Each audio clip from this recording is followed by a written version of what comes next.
Doble ang pagpangandam sa Department of Education sa General Santos City alang sa nakatakda nga subling pag-abli sa face-to-face classes nga maghalos duha ka bulan nga naundang gumikan sa magnitude 7.8 nga linog ug ang seguridad kalabot sa online shooting threats sa mga tulunghaan.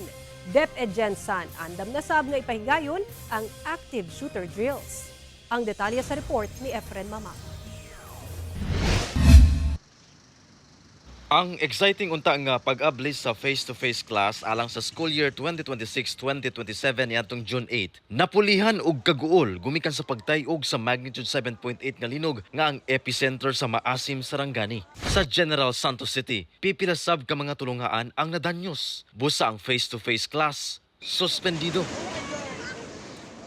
Apan human ang halos 2 ka bulan nga modular learning. School operation back into full face-to-face classes. Nangandam na sab ang Department of Education alang sa face-to-face class nga nakatakdang magsugod sa August 3 base sa ilang recommendation sa LGU. Apan ginahulat na lang ang pirmadong executive order sa LGU kalabot niini. Apan gipasabot sa DepEd nga sa 118 ka mga pampublikong tulungaan, dili tanan mag face-to-face classes na sama sa usa ka tulungaan sa Barangay Kalumpang nga mag-modular gihapon. Sanglit unom ka high-rise buildings niini ang ipaubos pa sa rehabilitation and demolition. Now, na-classify na namo among schools nga na ay mga mag full face-to-face sila, na ay mag 3 days face-to-face and then 2 days modular na tungod sa na ay mga classrooms nga dili magamit. Lakip sab sa gipangandaman sa DepEd ang seguridad sa mga tulungaan. Ilabi na nga dunay duha ka mga tulungaan sa syudad ang nakadawat og online shooting threats kung diin ang mga nagpost, nagbahad nga pamusilon ang mga estudyante og magtutudlo sa pag-abli sa klase.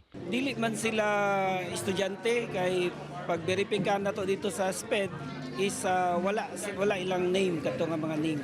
Panghadlok, we treat this as serious. Isip pagpangandam sa shooting violence, nakatakda sab ang DepEd nga magpahigayon og active shooter drills. Well, as soon as makabalik na sa school atong kabataan ka dito manggod ang area, kung paano sila mag-respond, no? Kanang run, hide, fight with the coordination sa atong kapulisan. Kauban si Gary Balantay ug Bong Vicencio, Efren Mamak.